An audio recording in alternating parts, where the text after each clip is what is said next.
Hello বন্ধুরা, এই রবিবার আমরা বেরিয়ে পড়েছিলাম কাটোয়া থেকে বোলপুরের উদ্দেশ্যে আমাদের বড়দা মনোহরদার গাড়িতে করে। আমাদের টিমে রয়েছিল মনোজদা, গণেশদা, বুড়ো এবং আমি। বোলপুর যাওয়ার পথে আমরা প্রথমে অট্টহাস মন্দিরে সকালে পুজো দিয়ে যাত্রা শুরু করি। অট্টহাস হচ্ছে সতীপীঠ, যেটা কাটোয়ায় থেকে খুব কাছে এবং বোলপুর যাওয়ার পথে।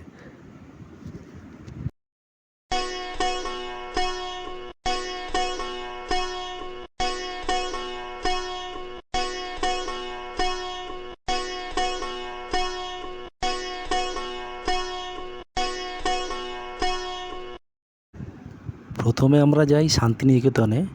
শান্তিনিকেতনে এখানে কেন্দ্রীয় গ্রন্থাগারটি আমাদের ঘুরে দেখার সুযোগ হয় মনোজদা এবং মনোহরদার জন্য, কারণ এরা দুজনেই বিশ্বভারতীর প্রাক্তনী। আজকের দিনটি ছিল পারফেক্ট ঘোরার জন্য। মেঘলা ওয়েদার থাকার জন্য আমাদের ঘুরতে কোনো অসুবিধা হয়নি। আমরা পাটভবন, উপাসনালয়, ছাতিমতলা, রবীন্দ্রভবন, সিংহসদন, চীনা ভবন, কলা ভবন এগুলো গাড়ি করে ঘুরে দেখলাম।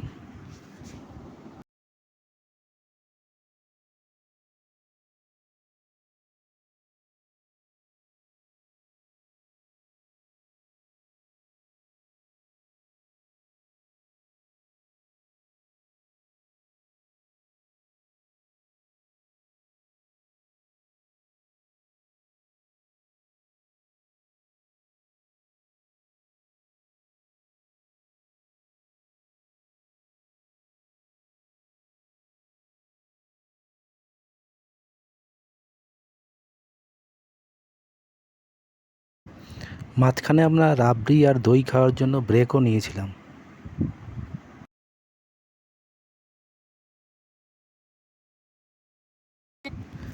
এরপরে আমরা চলে গিয়েছিলাম সৃজনী শিল্পগ্রামে। এটা ইস্টার্ন জোনাল কালচার সেন্টার। এখানে বিভিন্ন রাজ্যের সংস্কৃতি, তাদের ঐতিহ্য, তাদের জীবনশৈলী, তাদের বাসস্থান তুলে ধরা হয়েছে। পূর্ব ভারতের বিভিন্ন রাজ্য যেমন পশ্চিমবঙ্গ, আসাম, বিহার, মণিপুর, আন্দামান নিকোবর দ্বীপপুঞ্জ ইত্যাদি সংস্কৃতি তুলে ধরা হয়েছে।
আমরা এসেছি আমার কুঠিরে।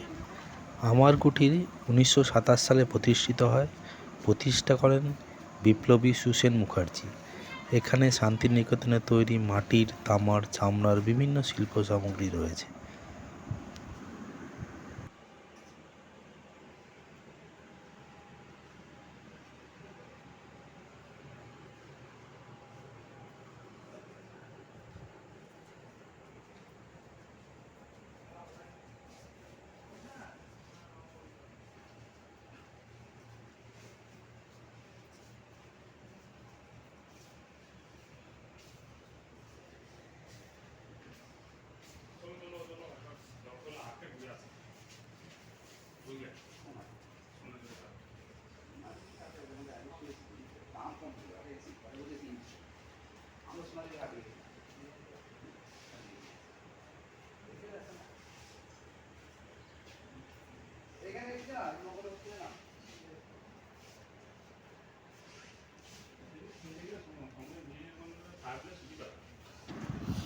এরপরে এলাম আমরা সরুল জমিদার বাড়ি।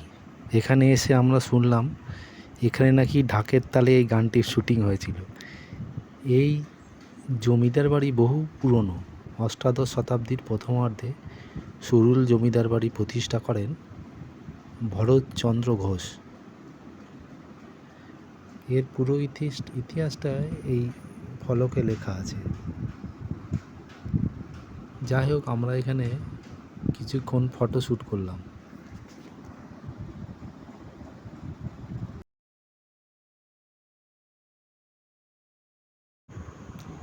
সন্ধ্যের সময় আমরা এসেছিলাম কঙ্কালীতলার মন্দিরে। এখানে সন্ধ্যারতি দেখতে অসাধারণ লেগেছে। মনে হচ্ছে যেন আমরা বেনারসের ঘাটে চলে এসেছি।